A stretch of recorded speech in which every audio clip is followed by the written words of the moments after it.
The Muggle Death Eater and His Daughter by Great 78. Chapter 39. Bindings and Burglaries. There's no way he recognized you. Potter tried to reassure Draco, back in the upstairs bedroom at Grimmauld Place. You were disguised as Percy Weasley. I know what he means, though. At one point, we went in a lift with my father, and I was sure that if he looked me in the eye, he would know who I was. Weasley shuddered. Never mind all that, Potter said. We're going to have to try to come up with a way for a second attempt. The locket wasn't in her office. Maybe she left it at her house. Potter, take a breather. We've got the locket, Draco drawled, reaching into his pocket and withdrawing it. Why didn't you say so? The dark-haired wizard clapped him on the back, hard, grinning in relief. You really didn't think we were going in there and coming out empty-handed, did you? Hermione gave Potter a knowing smirk. Potter beamed from ear to ear. This is perfect, he said. Now, all we have to do is destroy it. Hermione and Draco exchanged a glance. Draco asked, What spell destroys a Horcrux? Hermione perked up as though about to answer a question in class, but it was Potter who replied. That's the difficult part. You know how I told you that in some of the memories Riddle had a ring on, and that in the present that very same ring was broken in Dumbledore's office? Right, Hermione said. You think it was some sort of family piece from the Gaunts, and Voldemort turned it into a Horcrux? Right. Well, Ron and I were talking it over in here one night, and the painting there. Potter gestured to the empty stretch of canvas on the wall over one of the beds. The wizard in the painting told us that he had watched Dumbledore destroy this ring. So, how did he do it? Draco asked urgently. With the sword of Gryffindor, Potter answered. Hermione looked perplexed. But how? I read the methods for destroying a Horcrux. None of them said anything about a sword. Weasley shook his head in wonder. Miney, we just told you about Horcruxes last week. I'm sure there aren't any books in the Hogwarts library about them, even in the restricted section. Where the hell did you find a book that talked about destroying them? At this, she looked vaguely uncomfortable. Well, out with it, witch. Draco grinned, recognizing that they were about to hear a tale. Well, I knew that if any library had the answers, it would be the Malfoy library, she began uncomfortably. That's true, Draco nodded. So what? You snuck into my house over the weekend for a bit of light reading? No, Did you owl my mother? No, I know that your mother is helping the Order, but I didn't want to put her in danger in case the owl was intercepted, or she opened the letter in front of Voldemort or your aunt or father. So, how did you get in? Weasley asked. Bollocks. I asked Pym, Hermione said miserably. Draco's face transformed slowly from one of confusion to one of self-satisfaction. You're telling me that Miss Frida Elves herself asked my personal elf to risk his life to bring you books? I didn't want to ask him, but he's always so insistent that he's there for anything I need. Hold on. Draco held out a hand to stop her. Pym answers your calls for him. It was Draco's turn to look confused. No, Draco, I assumed you ordered him to offer his help to me. Hermione, why would I order my elf to help you when you actively hate everything they do and stand for? I don't hate, she began hotly. You kind of do, Hermione, Potter reminded her. I have the button to prove it. Fine. I'm a hypocrite, all right? Pym came to me one day and offered any help that I needed. I only needed to say his name, and he would appear. I didn't plan to ask him for anything, but when the Hogwarts library came up empty—" Draco shot her a confused look. "So you're able to call him?" "Yes, he's come a few times when I've asked," she replied haltingly. She ignored the other wizards' laughing smirks and asked Draco, "Why?" "It's just, elf magic is tied to family lines. Pym's family has always served the Malfoy family. It's kind of like he recognized you as a Malfoy," Draco said, stunned, almost to himself. She laughed nervously. "Well, that doesn't make any sense. Why would—" But she trailed off as her eyes met his. Her soft lips fell open slightly in surprise. Draco cleared his throat. That's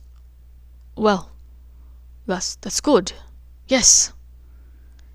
He could feel the heat rising in his cheeks, his flush mirroring her own.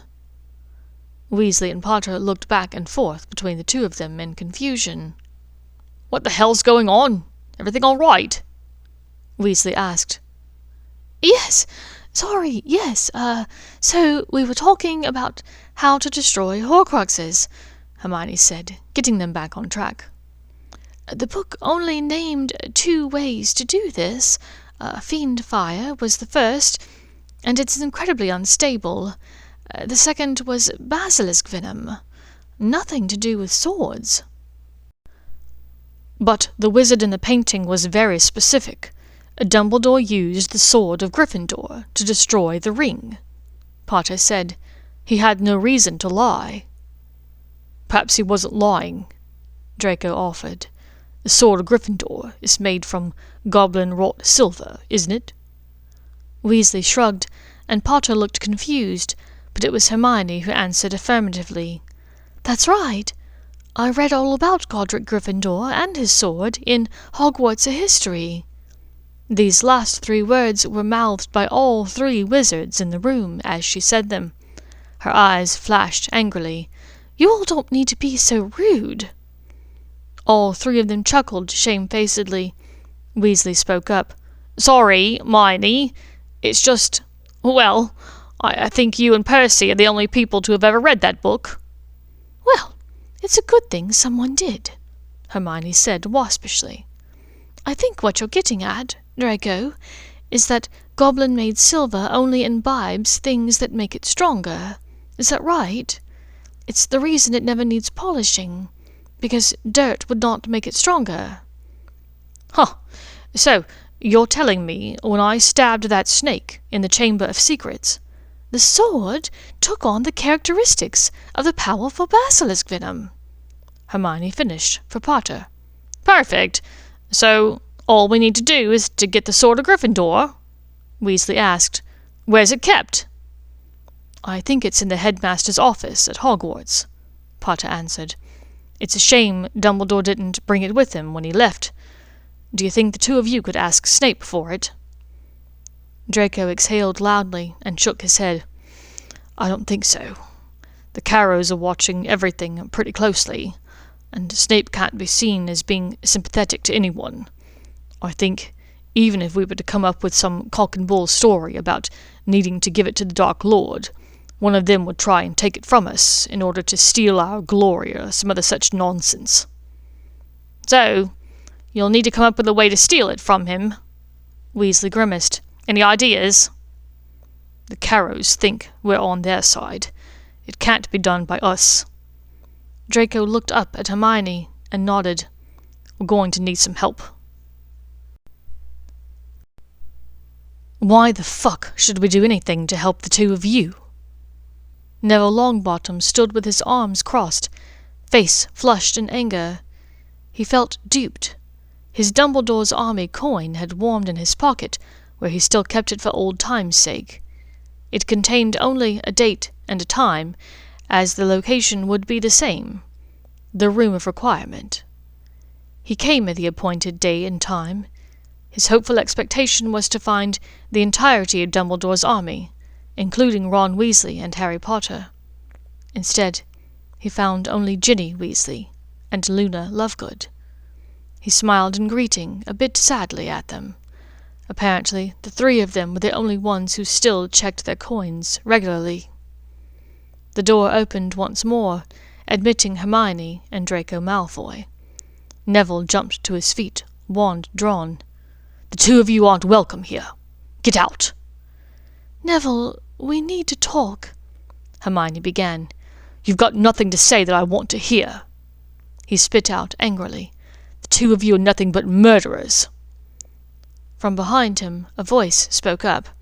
"Actually, Nev, they're not," Ginny Weasley said. "What the hell are you on about, Gin? All of us were there for the funeral. All of us talked to Harry afterwards. We know what he saw." "We know what he thought he saw, Neville," Ginny said. Hermione and Draco stayed quiet, wisely, knowing that this needed to come from someone else. Ginny reached into her pocket and withdrew a photograph taken over the summer, holding it out to Neville. "What's this?" the Gryffindor wizard asked scornfully. "Proof," Ginny said simply. "Look at the photograph. It's me, Harry, Ron, and Hermione. Do we look upset or angry?" "So what? This could have been taken at any time," Neville said angrily. Ginny shook her head. "Look closely at my shirt in the photograph, Nev. It's a Weird Sisters concert shirt, isn't it?" Neville squinted at the photograph, as Luna looked on interestedly. "Yes," the dreamy-eyed Ravenclaw said. "It's a shirt from their July tour." Ginny nodded. "That's right. A tour that didn't start until after Dumbledore died. You know what that means, right?"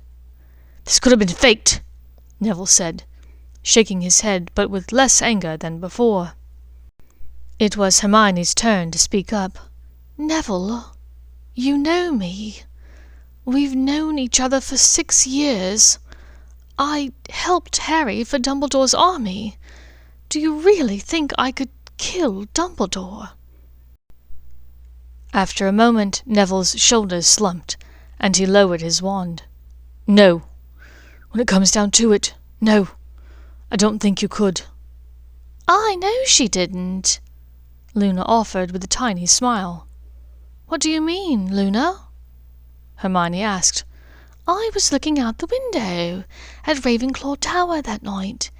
I saw the green light and thought at first that perhaps it was the Aurora Borealis, so I was watching. I saw Professor Lupin help Dumbledore up from the ground, and another Dumbledore laid down in his place. Lupin stunned the second one, and the first one disappeared." Hermione, Ginny, and Draco stared open-mouthed at the blonde witch. "Luna," Draco finally found his voice. "How did you know not to say anything?" "I'm not sure if you know this, but I have a reputation for saying fanciful things sometimes," Luna said, a bit wistfully. "I assumed that no one would believe me if I told them." Each of them considered this and nodded, knowing it to be true. Neville turned back to the rest of them. "All right. I suppose it's possible that Dumbledore is alive. So, what are we doing here? Why did you call us here?" "About that, Harry needs a favor." It was decided that Luna, Neville, and Ginny would be the ones to break into Snape's office in order to take the sword of Gryffindor.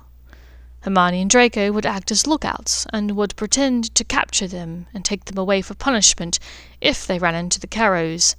It wasn't the greatest plan, but on short notice it would have to do. They convened the following night next to the gargoyle that guarded the headmaster's office. Draco had managed to find out the password to the office simply by accosting Snape earlier that day as he was entering, and coming up with an inane topic of conversation. Because it had been with Snape, the conversation had not gone well, but at least he'd gotten what he came for. "Fidelity," Neville whispered to the gargoyle, and he and the two witches disappeared up the moving staircase towards the office.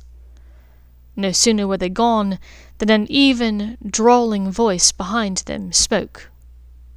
"I sincerely hope that this poor excuse for a plan was thought up by Longbottom, because I would have expected better from the two of you."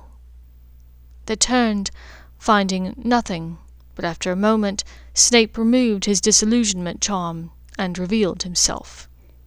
"What precisely are they searching for?" Draco and Hermione froze. Potter had emphasized the need for secrecy regarding this Horcrux hunt, and they were certain this included Severus Snape. But it could not be helped. The moment the three of them walked back down the stairs, carrying a large silver sword with egg-sized rubies encrusted on the hilt, the game would be up. However, Snape had some idea. "Am I to assume that this has something to do with your Halloween meeting with Potter?" Hermione furrowed her brow. "How did you—" "As head master of Hogwarts School of Witchcraft and Wizardry, it is my job to know things, Miss Granger. It is your job to learn things, and the first thing you should have learned years ago is caution. Perhaps you are unaware, but there are those within the school who care not for your position with certain wizards. Your blood status alone is enough to have you tortured, or worse, killed." Draco's anger was rising in his chest. "Anyone who touches a hair on Hermione's head— Yes! I'm well aware that anyone touching her hair is taking their life in their hands, Mr. Malfoy. It is a weapon unto itself. However, the fact remains that doing something such as this, a brazen act of rebellion, will not play well in your favor." Just then, Ginny started down the stairs, followed by Neville and Luna. "No luck," she said as she came, not realizing the five of them weren't alone. "You're a Weasley. You should get used to it," Snape snapped. Despite the seriousness of the situation, Draco had to stifle a laugh. "Longbottom, please escort these witches to their common rooms. The three of you will report to Professor Hagrid every evening this week at 9 o'clock for detention." Dejected, the three of them exchanged sorrowful glances with Hermione and Draco before setting off. The young couple turned to leave as well, but were stopped by Snape. "A moment of your time, if you will. Please step into my office," the professor said, pointing them up the stairs. The office looked much the same as it had when Professor Dumbledore had been headmaster, with the notable exception of one new portrait, that of a sleeping Professor Dumbledore. Snape noticed them looking at it. "If you are waiting for it to speak, you will need to wait a bit longer, as you know. When I wish to speak to our former head, I must use the flu like everyone else." Draco decided for a conciliatory tone. "Sir, we apologize for breaking in. It won't happen again." "Indeed, it will not, Mr. Malfoy. Tomorrow's security, and every day hereafter, will be much tighter. I'm certain that by tomorrow the Carrows will be aware of what happened here tonight, or at least the other three's parts in it." "Will they be punished?" Hermione said fearfully. "No. As headmaster, I still have some authority in meting out punishments for wrongdoers. However, there may be more scrutiny on the three of them after this. Snape stood and paced the length of the room. "What is it you were after tonight?" The quiet of the room seemed to stretch out and expand around them. Draco sighed. Having had Professor Snape as his head of house for 6 years, he was well aware of Snape's ability to wear people down simply by waiting them out in silence. Finally, he could take it no more. "We came for the sword of Gryffindor," he said, ignoring Hermione's look of exasperation. "For what purpose?" "Potter needs it." "Ah, well, if the famous Harry Potter needs it," Snape began snidely. "Professor," Hermione interrupted, "you know the prophecy as well as we do. It's important, sir." Snape curled his lip at Hermione's last-minute attempt at deference. "As a Gryffindor, Miss Granger, particularly one who has read Hogwarts, a history, I find it appalling that you assume that simply picking up the sword and giving it to Potter will be sufficient." Hermione was silent, contemplating what he meant. Then she said, "It has to be taken under conditions of need and valor. Of course, it never would have worked." "No," said Snape simply. "So what does Potter need to do? Does he need to fight a troll or wrestle a centaur or something?" Draco asked snidely. Snape fixed him with a glare for several seconds before answering. "Rest assured, when the time is right and the conditions are met, there will be an opportunity to claim the sword of Gryffindor. However, that time and condition is not tonight. You may go." They stood uncertainly, and when it became apparent that Snape was done with them, they walked out the door and began the long trek to the dungeons. "Well, I suppose it's out of our hands," Draco said. "I hate to give up, but I think you're right. What he said is correct, about valor and such." Ahead, in the darkness, a pair of bulging, lamp-like eyes were fixed upon them. "Mrs. Norris," Draco whispered, "move, fast, keep moving. We can outrun Filch if we have to." Hermione smiled a bit at the absurdity of it, as she and Draco tore down the last 2 staircases and the dungeon corridor, careening around the doorway of the Slytherin common room, before dissolving in a fit of laughter on a sofa. It was a small comfort to her, knowing that, even as the fate of the wizarding world hung in the balance, essentially held at wand point by a crazed wizard and his army, this one thing remained the same. Argus Filch could still be counted upon to harass students who had the temerity to leave their common rooms after 9 o'clock. Thank you for listening to this chapter of The Muggle Death Eater by Great78.